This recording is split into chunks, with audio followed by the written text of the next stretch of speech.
Hello everyone and welcome back to the LEGO Bendy and Ink Machine franchise minifigure series. I do say it's a series, but it's basically just a video that I had to split in two parts because all of the stuff was just too much for one video. Today we're gonna cover this selection of minifigures as well as all of the little builds that come with it. And if you don't know what I'm talking about, this Moc is designed to be like a play set, so you could just have a lot of minifigures and a lot of walls and design the studio yourself. So yeah, without any further ado, let's get into it. The first minifigure that we're going to take a look at is the Projectionist.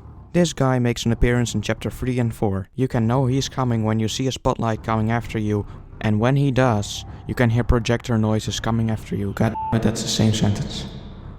Anyway, you can see this guy's head is literally a projector. And of course, it isn't easy just to find a projector head in LEGO. So I had to make it myself with bricks. Pieces I used are a 1x1 2-studded brick, a transparent yellow stud, a golden item holder piece, and a grey white stud with no knob. And if we put that head back on his body, well, that's basically everything for this minifigure. I forgot to mention that his torso comes from a fireman from a LEGO City set. I quite like the idea of how I made this character, but there could have been a little more detail.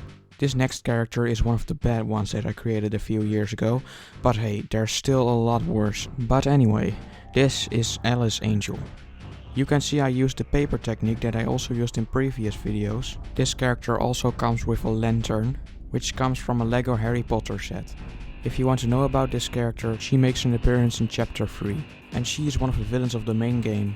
Also, remember that I said there is a lot worse than the character we just saw? Well, this is Allison Angel. I really feel to make this character look good, so let's throw it away. Because that's what it deserves. If you want to know the good stuff about this minifigure, well, the hair comes from the Nia minifigure from the LEGO Ninjago movie. She also has a knife and a bow. And finally, at the back there is also an option to put different weapons in. So if you want to use the knife, you can use it, but if you don't want to use it, you can put it in the back. And, well, the face. I know, it's not good. So, let's give it what it deserves. Now it's time to move on to something that I am proud of. It's simple but effective. It's of course the Searcher. This is one of the main enemies from the main game. It's also the first enemy that you actually encounter. It is, like I said, simple but effective. Now, Searchers are made of ink, so they of course are gonna have a lot of gaps. I tried to simulate that with a 1x1 piece with a hole in it. Now I'll show you all the pieces that you need for this inky monster, and of course that's all there is to him. Now let's move on to a similar inky character, which is of course a lost one. It has been theorized that this Inky Boy is one of the workers at Joey Drew Studios, which is why they look like a person. This character is strangely one of my favorite minifigures from the series, because it's just so simple but so effective. For the head I again used the paper technique, and the torso comes from Molter from LEGO Nextronites. This next character is a little more ominous. This is, you could have guessed it, Sammy. This character appears in chapter 2, where something seems to happen, but I'm not gonna spoil it for you. You can see I've used the paper technique to make the strips that hold his pants and his body together. The head of this figure is made with one 2-studded piece with a flat piece on it with the paper on it, which is his face.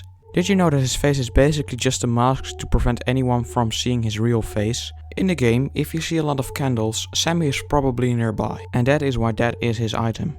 And with that character done, we've gone through all of the minifigures, so let's start with looking at the playset features. If you don't understand anything I'm saying here, maybe it's better if you see part 1 first, because I explain everything in that one video. You can find it in the franchise minifigures playlist, along with all the other videos that I'm trying to make in this series. And if you have any suggestions, you can leave them in my Discord server. You can find the link in the about part of my channel. Anyways, I got a bit sidetracked there. This first thing that we're going to take a look at is the main power switch. I thought I had to include it, since it's the thing that powers on the ink machine. Next up, we have a Little Devil Darling poster, which is one of the cartoons that Bendy used to be in. I made this one specifically for decoration purposes, nothing special. This wall has the same purpose, except this one has a lost one footprint or handprint on it. Next up, we have the thing that the game is all about.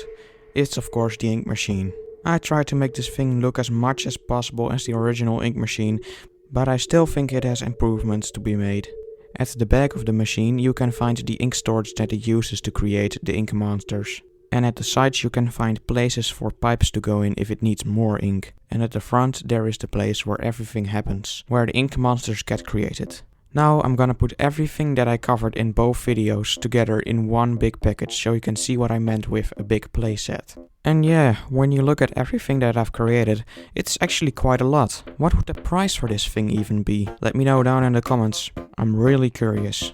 But yeah, this is the end. So don't forget, if you enjoyed this content, please don't forget to give it a like or maybe even consider subscribing. But that does it for the Bendy showcases. So see you next time.